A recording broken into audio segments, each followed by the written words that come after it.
दोस्तों नमस्ते। दोस्तों आज का जो टॉपिक का विषय ये कि मन की जो हलचल है उसको कैसे शांत करें? मन में जो अशांति है, जो विक्षोभ उत्पन्न हो रहा है, जो विचलन उत्पन्न हो रहा है, उसको कैसे शांत करें? किस तरह शांत करें? देखिए, मन में अगर विक्षोभ उत्पन्न हो रहा है तो कोई न कोई कारण ज़रूर होता है। बिना कारण के आपके मन में अशांति, विक्षोभ या पीड़ा नहीं उत्पन्न हो सकती है। जैसे मान लीजिए ये व्यक्ति है, इसका एक घर है एक्स और एक्स घर जो है ये जल रहा है और ये व्यक्ति इस घर से कनेक्ट है, मतलब उसका है ना, तो कनेक्ट रहेगा। मानसिक स्तर पर क्या इस व्यक्ति से कनेक्ट है, भावनात्मक स्तर पर भी। तो जैसे घर जल रहा है तो इसका मन में पीड़ा हो रही है, ये तकलीफ हो रही है। एक लड़का इसका आता है, कहता है कि पिताजी घर तो बिक गया है।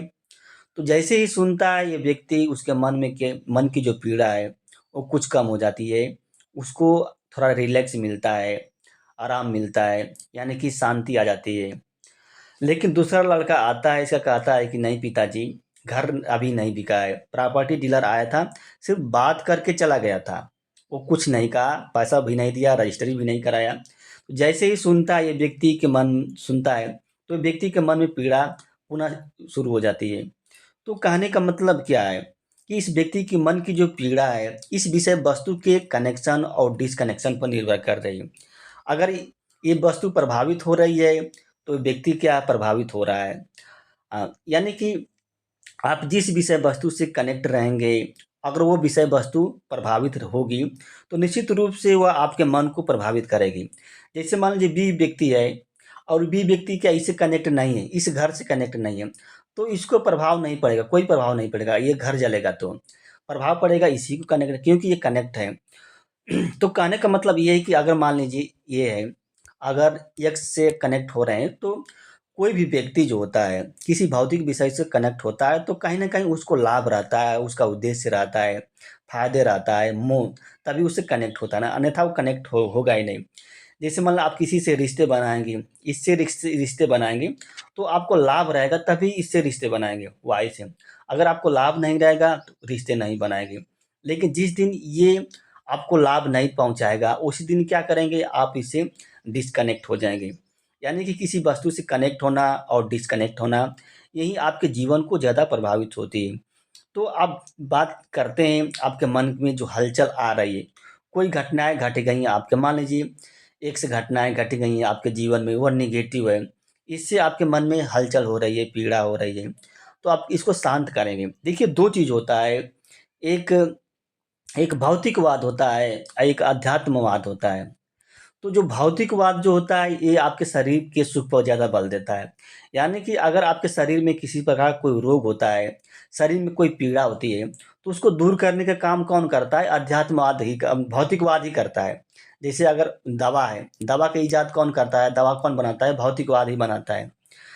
लेकिन अगर आपके मन में कोई पीड़ा है तब उसको कौन दूर करता है? अध्यात्मवाद दूर करता है। ये अध्यात्मवाद जो है। अगर आपके तो अगर आपके मन में पीड़ा हो गई है तो अध्यात्मवाद को थोड़ा सहारा लेना पड़ेगा। और अध्यात्मवाद में ईश्वर का रोल बहुत ज़्यादा है। ईश्वर यानी कि यह माना जाता है कि इस संसार को ईश्वर ने ही बनाया है और इस संसार में जो भी घटनाएं घट रही है वो ईश्वर की मर्जी से ही घट रही हैं।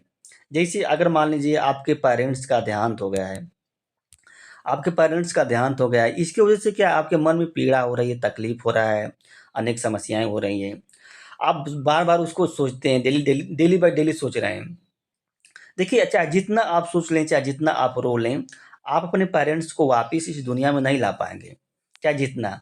आपको करना क क्या पड़ेगा, आपको अध्यात्मवाद का सहारा लेना पड़ेगा, आपको मानना पड़ेगा कि अगर आपके पेरेंट्स इस दुनिया से गए हैं, तो कहीं न कहीं आपके भाग्य में नहीं थे वो। इतने ही दिन तक उनका संबंध लिखा था आपसे, आपको स्वीकार करना पड़ेगा।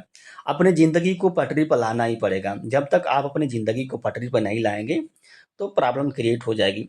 तो आप ईश्वर को यहाँ पे स्वीकार कर लेंगे, क्योंकि आप अपने पेरेंट्स को आपने बहुत बचाया, डॉक्टरों ने बचाने का प्रयास किया, आपने बचाया, भौतिकवाद है वो भी बचाने का। अंततोगत्वा क्या है, ईश्वर ने उनको लेके चले गए। और आपके पेरेंट्स क्या ईश्वर के बिना आपके बिना नहीं आए, आपकी मर्ज़ी से नहीं आए थे। आप नहीं थे तब भी आपके पेरेंट्स आए थे ईश्वर की मर्ज़ी से और ईश्वर की मर्ज़ी से ही गए हैं। तो ऐसी परिस्थिति में क्या करना चाहिए आपको? अध्यात्मवाद को सब स्वीकार कर लेना चाहिए और नए सिरे से ज़िंदगी की शुरुआत करना चाहिए। यानी कि और भरसक ये प्रयास करना चाहिए कि आपके जीवन में जो घटनाएँ घट गई हैं, जो नेगेटिविटी आ गई है जीवन में, उसको एक्सेप्ट किया जाए और उससे मतलब नई ज़िंदगी मतलब पॉज़िटिव बनाया जाए। देखिए मन में पॉज़िटिव को क्रिएट किया जाए, ऐसी बस विषय वस्तु की ओर अपने ध्यान को आकर्षित किया जाए, ध्यान को भेजा जाए, जहाँ से आपको थोड़ा सुकून मिलेगा, शांति मिलेगी। तो क्या है ऐसी स्थिति में आपको अगर ईश्वर की शरण में जाते हैं, तो वहाँ पे आपके मन को शांति मिलती है, सुकून मिलता है। हाँ, तो ये चीज़ होती है। अगर आपके जीवन में कोई घटनाएँ घट गई हैं, नेगेटिविटी, तो आध्यात्मवाद का सहारा लीजिए। चाहे आपसे किसी से रिश्ते बनाए हैं, तभी रिश्ता अगर टूट गया है, तो भी देखिए आपने इस दुनिया में आए हैं कुछ दिन के लिए, कुछ समय के लिए आए हैं। इस दुनिया से विदा हो जाना है निश्चित, ये तो बात तय है। तो जो शेष बचा हुआ टाइम है, अगर उसको अपने दुःख में ही बिता देंगे, तो फिर जीवन का आनंद कैसे ले पाएँगे? देखिए, जब जीवन में दोनों पल सुख और दुःख, ये एक सिक्के के दो पहलू हैं। अगर दुःख है, तो ये मत सोचिए कि आपके जीवन में सुख नहीं है, और सुख है, तो ये भी मत सोचिए कि आपके जीवन में सिर्फ़ सुख है सुख है। सुख और दुःख जीवन के हिस्से हैं, एक के बाद एक आते रहेंगे। तो आपको सुख में अति नहीं होना है और दुःख में भी अति नहीं होना है। आपको एकदम बैलेंस रहना है, संतुलित होना है। आपको ज़िंदगी को चलाने के लिए ज़्यादा आपको खुशी के माहौल नहीं क्रिएट करना है और ज़्यादा दुःख के माहौल को भी क्रिएट नहीं। यानी कि सुख-दुःख में समता का भाव रखना है। सब समता, सफलता असफलता में समता का भाव रखना है, तब आप सही से जी पाएँगे। यानी कि आपके अंदर क्या होना चाहिए? धैर्य होना चाहिए। धैर्य होना चाहिए, बर्दाश्त करने की क्षमता होना चाहिए, आपको का दिल से एक्सेप्ट करने की क्षमता होना चाहिए, कुछ करने की लगन भी होना चाहिए आपके जीवन में। तब देखिए धीरे-धीरे सब समस्याएँ सॉल्व हो जाएँगी। आप क्या है जितने अगर आप मन को दुखी करेंगे, उतना ही मन आपका क्या दुखी होगा। आप सोचें देखिए अगर दुःख के बारे में सोचेंगे तो और दुःख होता है। और जितने सोचेंगे कि मैं इससे निकलने का प्रयास करूँगा, तो और आप अंदर जाते रहें। तो अपने विषय को, अपने मन की जो जो फीलिंग आ रही है उसको चेंज करने का प्रयास कीजिए। अपना ध्यान जो है दूसरे जगह क्या लगाने का प्रयास कीजिए। जब आपका ध्यान दूसरे जगह लग जाएगा, तो आपके मन में जो पुरानी विषय वस्तु है, वो नहीं आएगी और आपको अच्छा लगेगा। दोस्तों यह वीडियो अच्छी लगी तो लाइक कीजिएगा और हमारे चैनल को दोस्त सब्सक्राइब कीजिएगा। धन्यवाद, नमस्ते।